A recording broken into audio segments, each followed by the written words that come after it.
A letter from His August Supremacy, Altmeister of all the Nairon, King Linward I of Nairon, to his sister, Her Royal Highness, foremost maiden of Rel Mord, Princess Callista of Nairon. My dearest sister, it has been too long since last I saw you, or even since we exchanged correspondence. I beg your forgiveness for the things I said in my last letter. Your words of rebuke and your resolute absence from my life have shown me my error, and I am much ashamed. I believe you that you must love this man very deeply, and if he has won your heart, he must be worthy of it. Though we have made very different choices in our lives, I have never known you to be foolish or impetuous. I hope that you will believe me when I say that I am glad for you both. I wish that this could be a letter of reconciliation only, but I fear that whether or not I may earn your forgiveness, I must also ask for your help. Our brother has resurfaced. The county of Ernst has given him refuge, and with their support, he presses his claim to the crown. Our people can still see the blood on his hands, but there are many among the old lords who would see my reforms reversed and are suddenly blind to the sight of it, and anosmic to the smell. I need someone at court whom I can trust, Callista. I need you. Else, the next letter that reaches you with the monarch's seal is as likely to come from Sir Warrant the Patricide as from me. I beg you to come to the aid of our family and our nation, and I swear to you this. Once this throne is secure, I will find a way to do what before I told you I could not. However humble his origins, and however foreign his race, even if the whole court turn against it, even if this means war with the Pale, I will grant you leave to marry whom you will, and bless your beloved Sir Simeon with title and rank.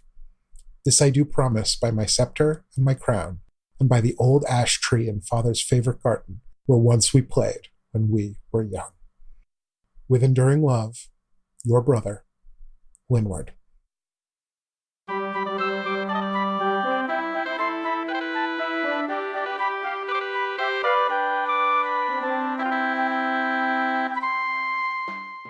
In the city of Greyhawk, 5 individuals are united by circumstance.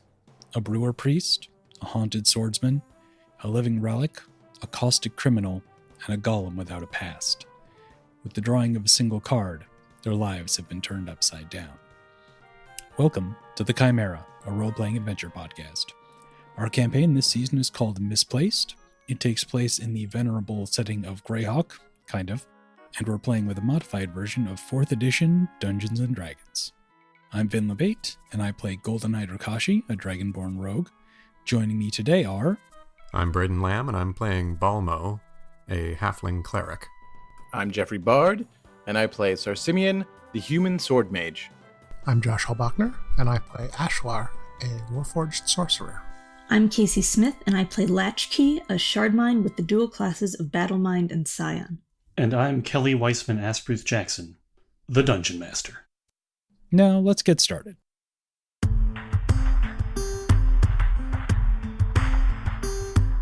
The room is the same bright, slightly wrong sort of white that most of the rooms in this strange space have been.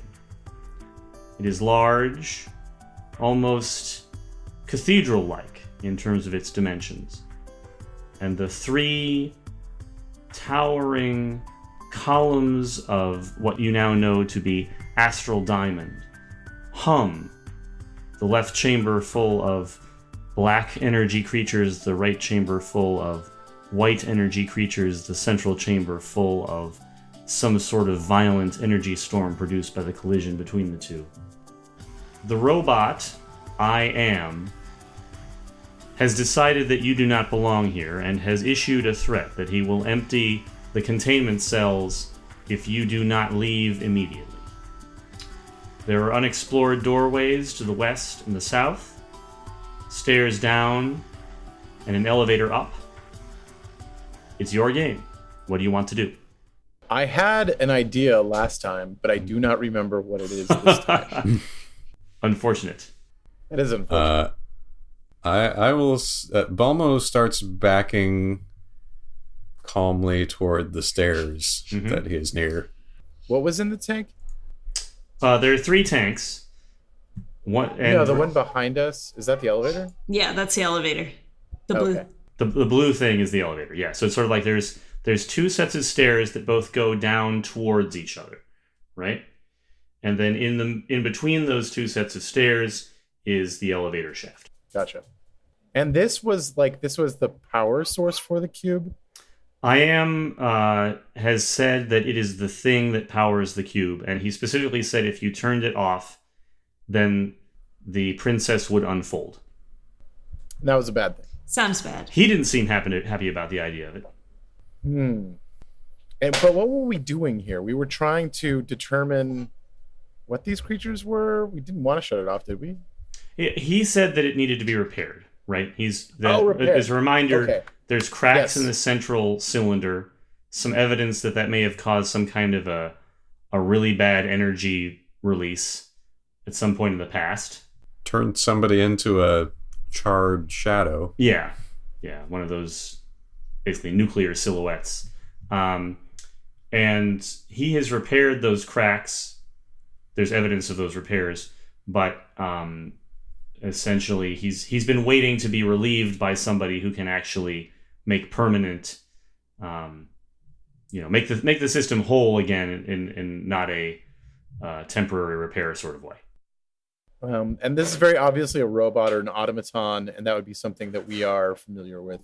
What we said was its design is unusual and even a little bit jarring, but that there are things about it, the eyes and the overall construction of the arms, mostly, that are reminiscent of what the relic folk look like, and it has hallmarks that are unique. The keyhole and the what's the term you use, Josh? Artisan's mark. What was the term? Something like that. Yeah. Yeah. That are distinctive to relic folk. I think that Ash proposed, or maybe I don't remember if it was in character or not, but Josh said something like, "This is like a relic folk dinosaur, essentially," and I think that was a fair sort of position to arrive at from the evidence. So Latchkey is going to say to I am, you are correct. We are not members of the Chimera Project. However, as Latchkey is saying this, I'm going to walk behind Latchkey and just kind of pat them on the back and give them a +5 to their next diplomacy roll. Okay. It was signature, by the way. Signature. So Latchkey is going to continue. However, it has been a very long time since anyone has come here, and you have a problem that you cannot solve on your own. If you send us away, there is no guarantee that anyone else will come here to help you before this stopgap measure that you have managed comes undone and the princess unfolds. If we agree to help you, will you agree to help us in return? Okay, make your diplomacy roll. Okay. Okay, and I'm purple now, right? Yeah, I am. Yeah. So I only have diplomacy when I'm pink, so what do I roll for it? You would still have your charisma bonus to it. Right. You would have my plus bonus to it, and you would have your level bonus to it. Yeah, so you're just losing the 5. It's not trained when you're Gotcha. Not pink. So okay. So there's a charisma bonus, there's what else? Your +5. My +5. Your +5, your charisma bonus, and half your level, so 3. Okay, so 3, 4, 5, so +10. Okay. 23 total. 23 total. Okay. The eye. Hang on. Before we do this. Yep. Latchkey, you said you needed to be pink? To be diplomatic. Yeah. Okay. God, I want to go into a flashback now. Okay. Where we are in the bar. What is the name of the bar? Oh, the Western Wind. Wenta's Western Wind. Whispering Wind. We are there, and Latchkey is observing Sir Simeon play dice with some people. Mm-hmm. And there is an accusation that Sir Simeon is cheating during this game. Oh, it's two old dwarfs, Gomir and Geir. Yes, that's exactly who it was. And Sir Simeon, although he hasn't cheated, these dwarves are very, very sure that he has cheated. And as Sir Simeon is kind of, talking with these guys, trying to back them down, he sort of sees Latchkey behind him watching the game and backs up behind Latchkey and gets Latchkey involved in the conversation, saying things like, look at this perfect creation. It can't possibly lie. Latchkey, tell me, what did you see during this moment? And tries to get Latchkey involved in the conversation at that point. Latchkey is not pink during that day, but kind of was forcing Latchkey to take part in a way that it wouldn't normally in that color. Mm-hmm. I'm trying to get Latchkey's level back, or Latchkey's bonus back during this time. You want to see if you can sort of force a change in color. Yes. Is that right? Okay. Have we established under what circumstances Latchkey changes color, Kacey? So they change color every time they kind of go through like a sleep period and wake up again. They're usually a different color, but it's really every 24 hours. And the sort of compromise is that like once they turn off and turn on again, they switch over to the next one. They're also capable of changing at other situations, but it's basically, if you're going to shortchange yourself time to be awake and alive, there's got to be a really good reason. Like none of the personalities are eager to do that without a very compelling reason to do that. The very compelling reason here is that we could die. It's true. I'm willing to say that a stunt is good enough from my perspective as the GM that I'm happy to let you switch. There's an in-character reasoning that I'll leave up to you, but mechanically I'm satisfied that this is hard enough. A stunt from you or somebody else is hard enough as a standard that I don't have a problem with you switching colors. So then if I switch colors, should I re-roll? We'll just keep the roll. It just means you get your trained bonus back. So it's I believe that's another 5. Yeah. Okay. So after Latchkey speaks, they're going to kind of do that flare of color that seems to be their equivalent of a sigh. They and Ash seem to sigh in color. And they kind of flicker from purple to pink. And as they do, their features change again in that subtle manner. This time in a way that makes them look slightly more... Pink's sort of the color that looks most like an organic person in a way. So like the nose has nostrils, the eyes, there's sort of a hint of a pupil, the mouth is more expressive, the eyebrows are clearer.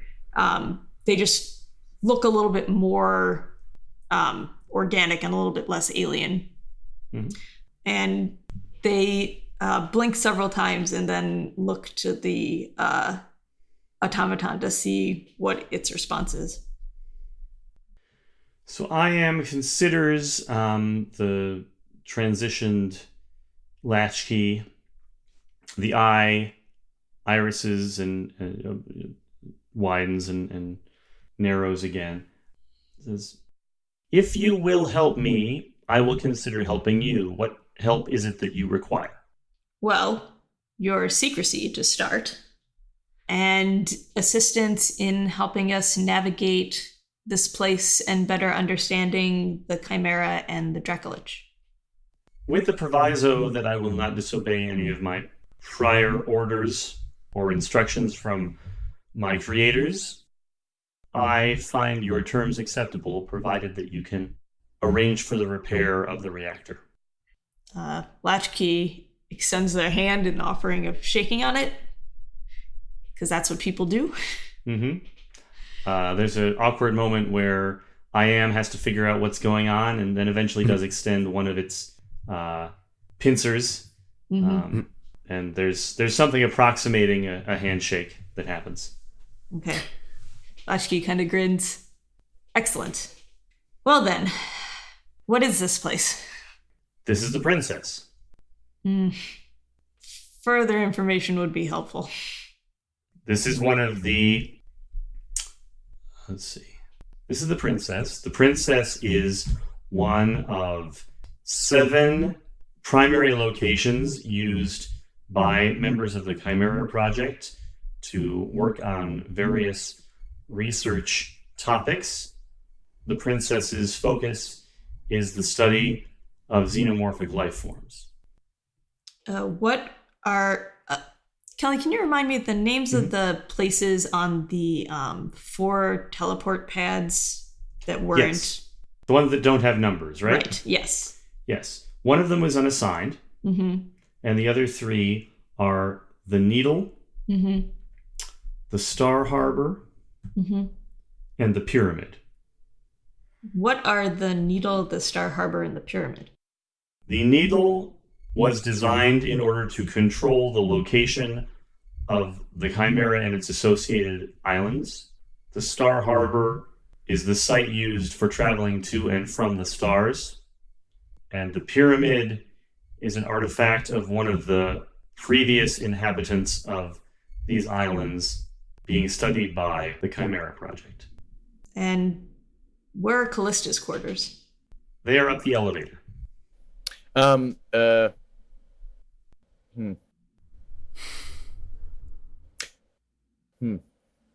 Well. Here I go. Yep. So Sabian had other questions to ask this robot, but when he hears that answer, there's a sense that it can't be this easy. Like there has to be some catch to this, like this is still dreaming somehow. But he's like, all right, I'm going to go find Callista. Does anyone want to come with me? No, he doesn't even say that. He just starts walking towards the elevator. Okay. Unprompted. So, no words. No words. Sarsimian just moves to the elevator. Yeah. Anybody else? Balmo just sort of nods in affirmation and follows. I'll follow too. And motions for Demirtha to follow as well. I guess we're all going up the elevator then. All right. Everybody's going to the elevator. IAM does not follow you. Okay, so everybody's standing in. So again, the elevator is basically this glass shaft. It has a doorway on the southern face. And so you stand on the platform in the glass shaft. You're all just standing there now. There's no immediate, obvious way to activate it. Does anyone want to try anything? Latchkey, you seem to be in charge of this place. How does this contraption work? Princess, we'd like to use the elevator. The elevator is about to rise. Please mind your hands and arms. The platform starts to rise up through the glass shaft and up into the hole in the ceiling. So the elevator rises very smoothly, very evenly up into the air. You're all fairly accustomed to some type of magical effect, so it's not like completely unprecedented, but it's noteworthy. I mean, this is not the sort of thing that one usually encounters in the course of life in Greyhawk. It's not pulleys and ropes. No, it's not pulleys and ropes at all. It simply rises in a very even speed. So it comes up, goes through the hole in the ceiling, and you are in yet another room. This one has the same quality of light, and the walls are pretty much the same, but it is much, much, much homier and lived in than all the previous spaces that you have been in inside the Princess. There is art on the walls. There are a couple of walls that divide up the space, so it's not quite as big as and open as the other locations have been.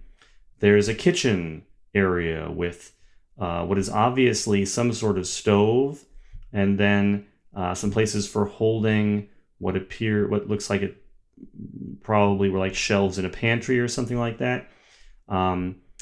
There's not a real clear precedent for a sink with running water in your character's experience, but that's definitely what's over here.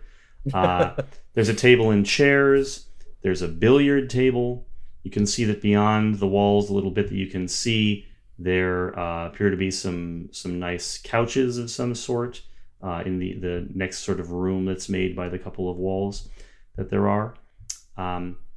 Another opening in this glass shaft, by the way, lets you just walk out into the apartment if you like.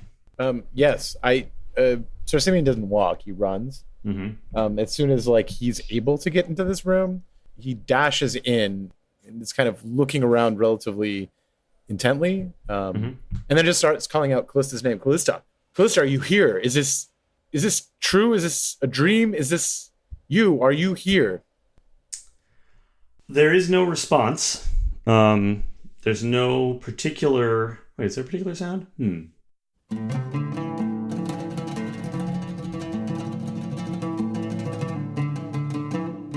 There is some music playing. Lightly. Okay. It's from no particular location. Is it music? It's like... It's some instrumental oud. You know what an oud is? It's like a North African guitar. It's an instrument that Simeon would be very familiar with. It's a traditional Backlonish instrument.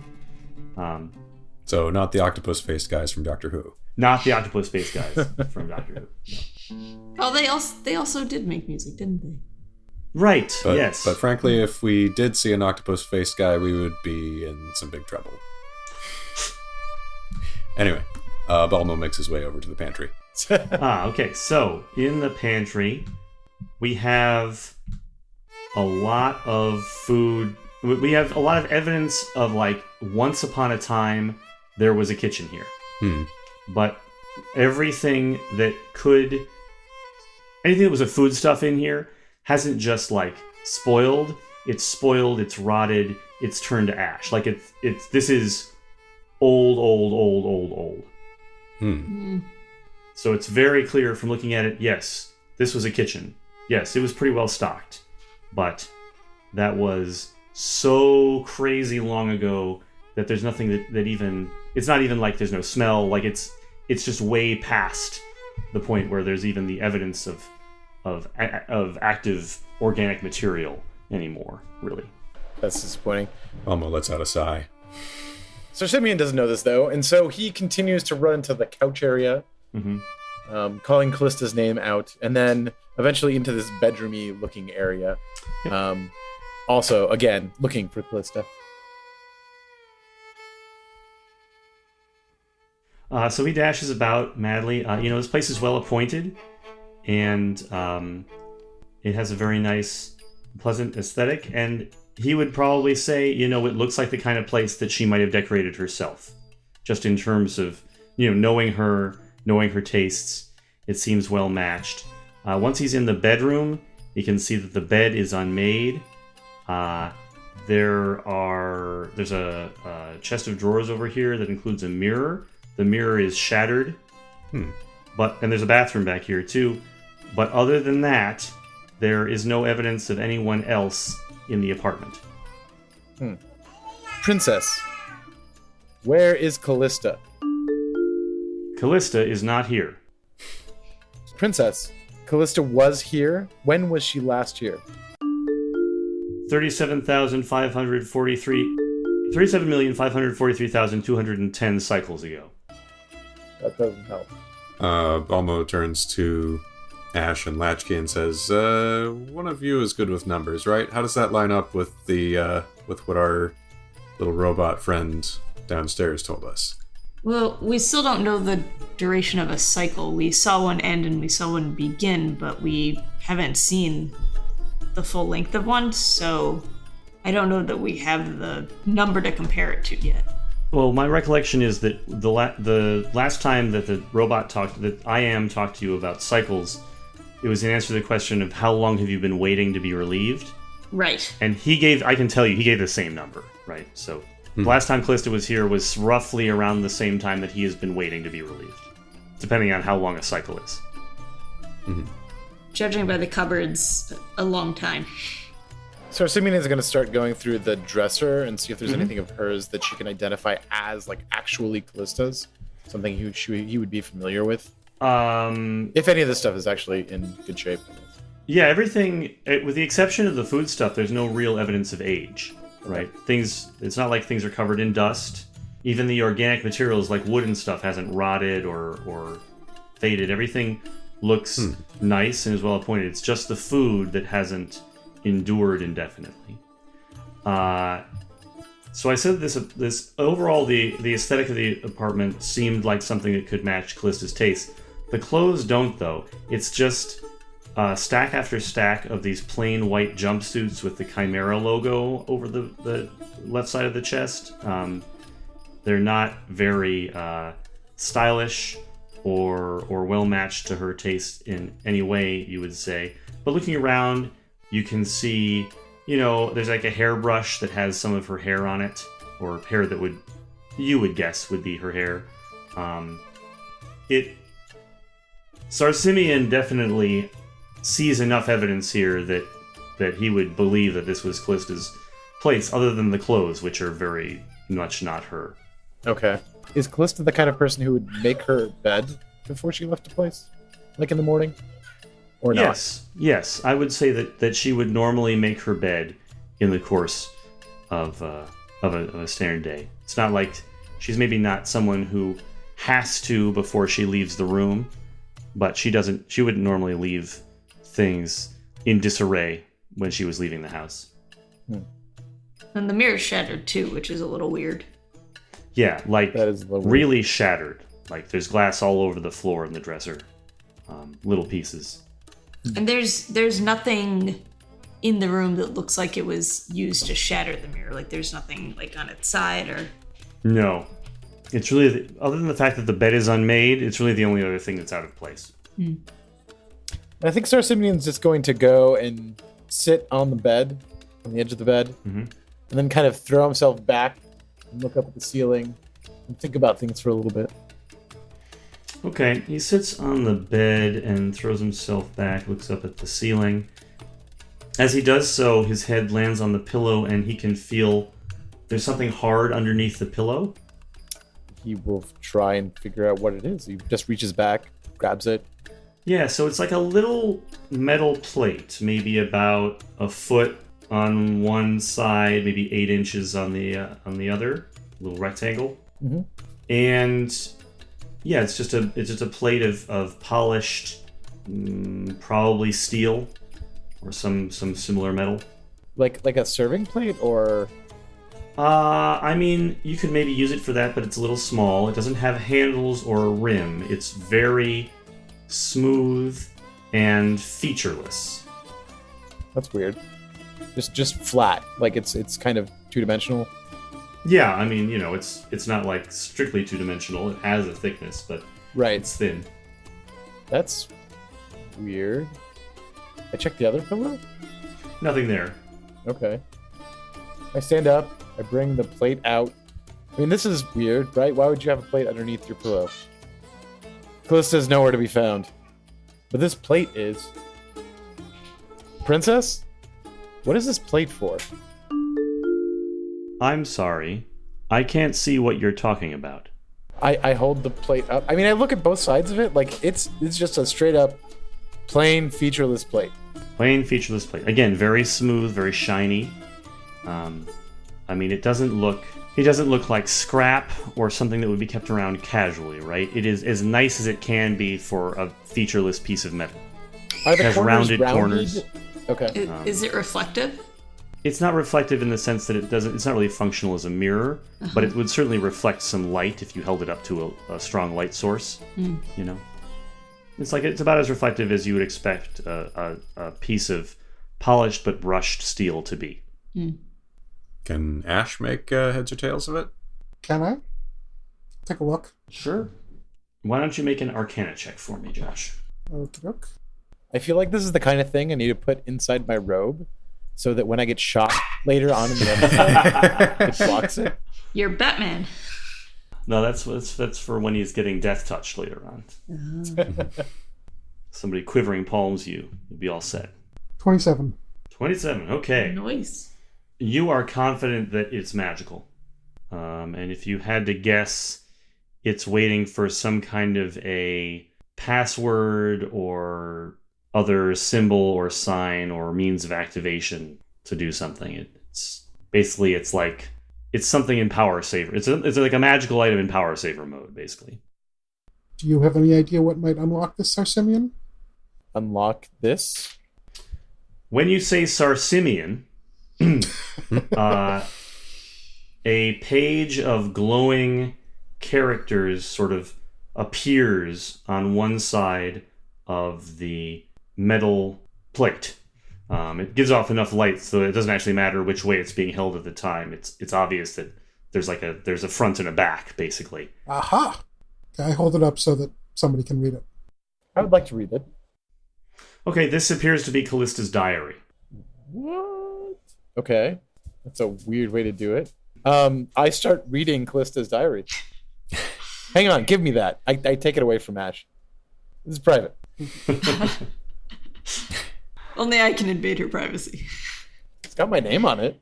Now, your name on it has your name as a password, but so right now it's just the most recent entry. That's what's on the front page, and it's about how she keeps having the same dream over and over again, and in her dream he's always there, and she wishes that she could remember who he was. Oh my. Is it dated? Oh. Yes. The date is day 9482 of the Chimera Project. Does Greyhawk have the same amount of days in a year as...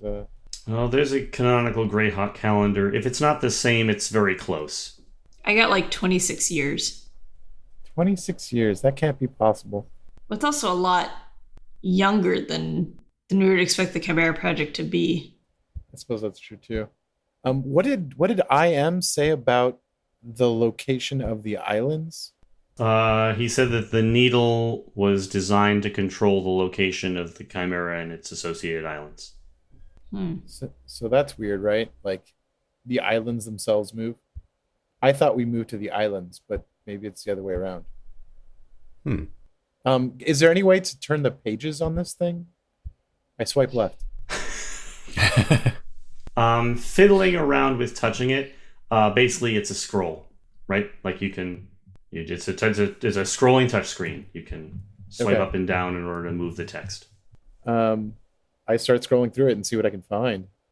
It seems to be a personal journal. Like there's not... Occasionally it alludes to work that they're doing, but it doesn't seem to be a record of that work. Okay. If there's some notes she's doing for that, it's separate from that. So it's there's a fair amount of distance between what she's spending her day on and what she's actually writing about here. Most of what she writes about is this. It's clear from reading back through it. I'm gonna give you a summary here, assuming you're gonna spend a while working on this, right? Right, of course. But the summary is she, like the other members of the project, can't remember life before the project. She knows her name, like they all do, but none of them remembers their personal history. But she does keep having these same dreams in which she remembers a man, and she remembers his name, Sarsimian, and she remembers that they loved each other, but she can't remember the details, and she doesn't know who she was when she felt that way, and it's troubling to her. So that is most of what the journal entries are about. Okay. And I mean, like, does she write this every day, or is this like a every once in a while kind of journal? No. It's probably, there's probably an entry, in any given set of 7 days, it's probably between 1 and 3 entries. Can we get a sense of what the first entry was like? So that's you're going to invest a lot of time to scroll back that far, because if there's a way to like cheat, you haven't figured it out. So it's all manual. But yeah, the first entry is something like, I've decided to start keeping a journal about my dreams and trying to remember who I was. The other project members have generally given up on trying to remember who we were before we came here, but I still want to know. I'm still troubled by these dreams I keep having. I need to know who Sarsimian is. Okay. And when did Sarsimian meet Callista? Like, how long has it been for him? I don't remember what we established, Kelly, on that. I know that I think we kept it a little bit loose. Yeah. But we're talking about she probably disappeared, I'm going to say something like 5 years ago. Okay. Yeah, because there was going to be it was basically they were together for 2 years. They separated for a while, and it was like 2 years into that duration of them being apart that the dream started happening. Mm-hmm. Like, it was enough time for him to move on and like continue with his life, but the dreams were a surprise at that moment in time. So 5 years sounds about right, but definitely not 26. 26 is impossible. When you said the symbol of the Chimera Project was on those uniforms, yep. Do we know that symbol? Is that symbol something we know? It was printed on the platform that was underneath the cube that you used to get inside. Okay. That was the first time you'd encountered it. Okay. Are all of the uniforms Callista sized? Yes. Okay. Princess, who was Callista? Callista is a member of the Chimera Project. What was her position? She is a member of the Chimera Project. Why does she have this room? Each member of the Chimera Project has a room. This is Callista's. Are there any other rooms in this cube? No other member of the Chimera Project has quarters in the Princess. Who are the other members of the Chimera Project? Okay, that's a good question. So, who are the other members of the Chimera Project? Sorry, gotta wait for my computer to stop hating me so much. That will never happen. Pretty much. Oh, by the way, in the meantime, Balmo has been getting a pot and filling it with water and casting a prayer over it to make some beer for everybody. Beer in a pot. Mm-hmm.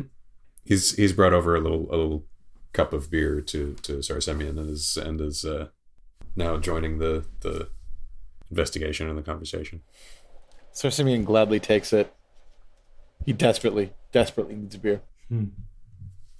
Okay, I think the voice is going to tell you who all the members of the Chimera Project are, which was not... Oh, that's exciting. I will be real honest with you and say that wasn't information I was planning on giving out.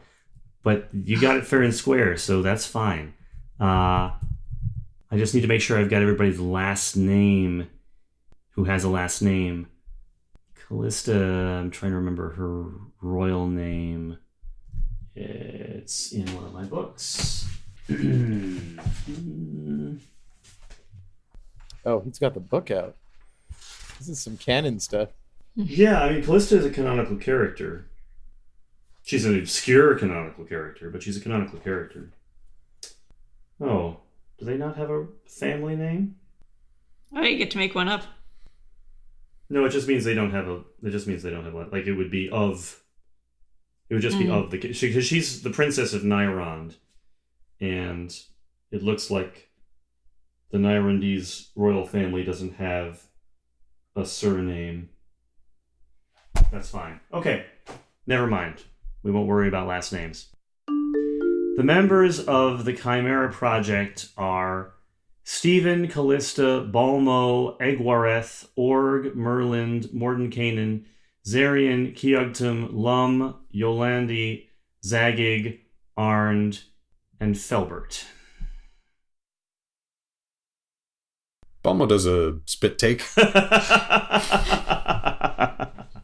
Also, Sir Simeon, like, as soon as Balmo's name is mentioned, Sir Simeon gives him the stink eye real fast and real hard. Balmo's just eyes wide, just kind of slowly shaking his head, shrugging. No, you can't shrug at that. That's not a thing you can shrug at.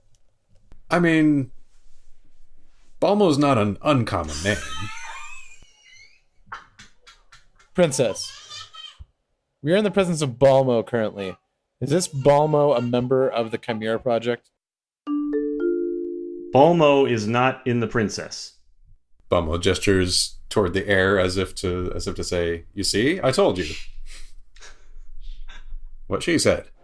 Princess, describe Balmo, the member of the Chimera Project. Balmo is a member of the Chimera Project. Describe his physical character, his physical features.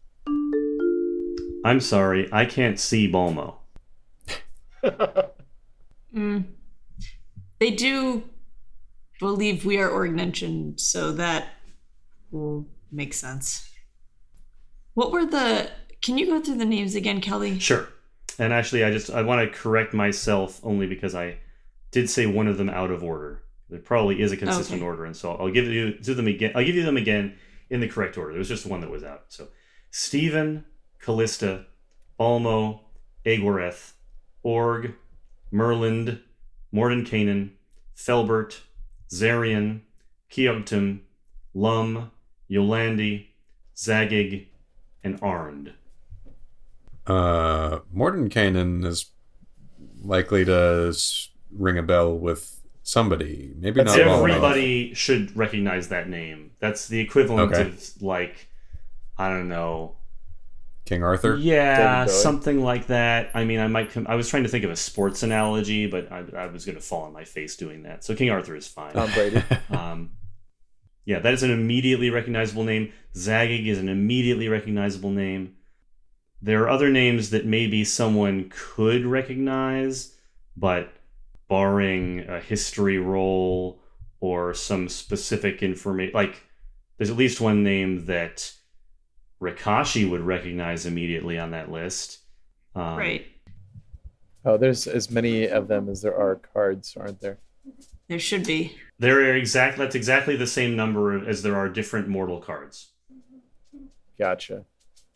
Princess, does Warren Starcoat have any association with the Chimera Project?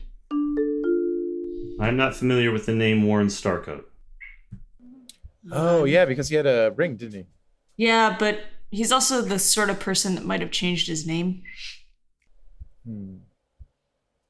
Oh, and the first mate on the ship. The first mate on the ship, he has a name. Just a second.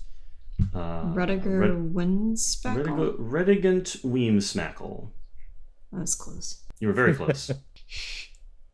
That name also is not on the list, but that doesn't rule him out from being under an assumed name. Or some sort of underling. For now, we suggest continuing our exploration of the cube at large. I put Callista's diary away. And I keep eyeing Balmo strangely. Okay. By now, it really has been at least a full work day's worth of time since the last time you got any rest, and you didn't get great rest the last evening, if you remember correctly. Oh. So it's probably a good time for an extended rest, especially as you're in a relatively safe-seeming place. There's like couches and stuff to lay out on. Yeah, that sounds good. I think I'll probably just need an ottoman. I called dibs on the bed. I figured. It's all yours. Balmo asks, where are Balmo's quarters located? Balmo's quarters are located at the Priest. Oh, shit. Oh. Dun, dun, dun. So Simeon looks at him.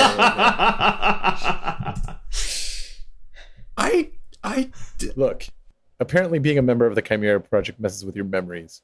We've got that much from this book, or this sheet, or this plate, whatever you call it. How do we know that you just don't remember your time on the Chimera Project?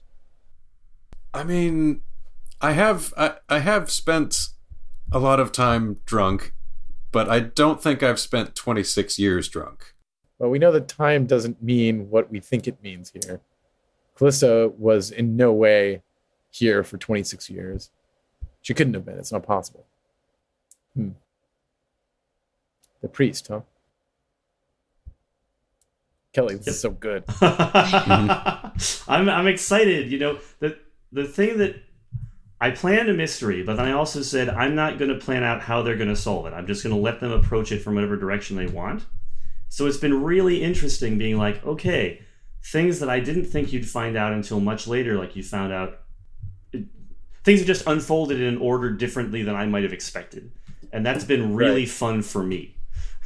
That's cool. Mm-hmm. Okay, so I think Latchkey is wherever...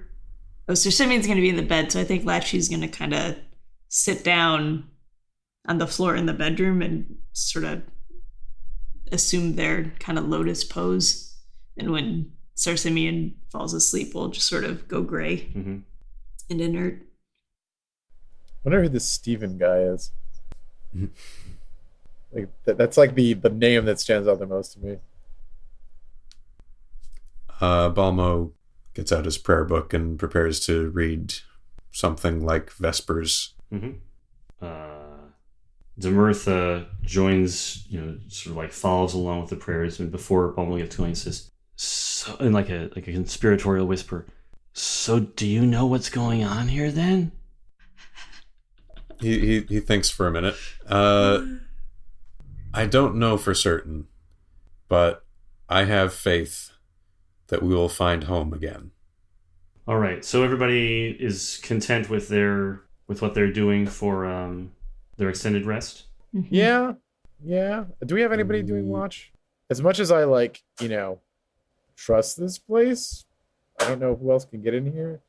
I think somebody should at least stay awake. I'll take first watch. Well, Ash doesn't sleep. Oh, he doesn't. We'll put on Ash on watch. Josh isn't here to say no.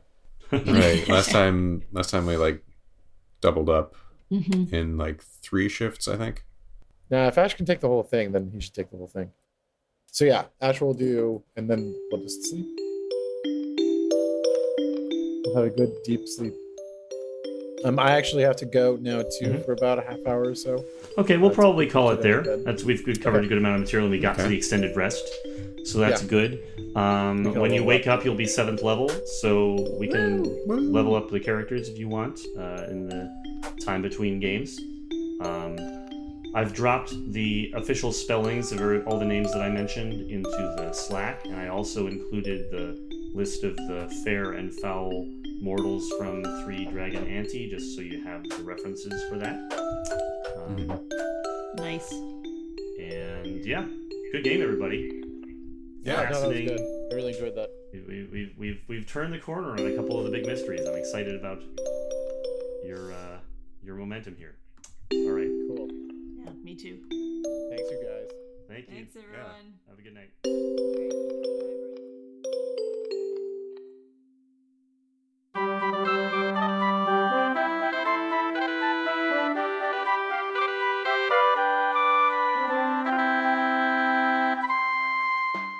That's it this week for the Chimera. Our theme music is Hoof, Heart, and Hiss by Matt Weber. You can find a link to more of Matt's work and any other music used in this episode in the show notes.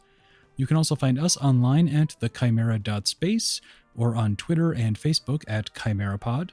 If you enjoy the show, please consider leaving us a rating and review on Apple Podcasts or just telling your friends. Join us back here in 2 weeks for the next episode, and thanks for listening.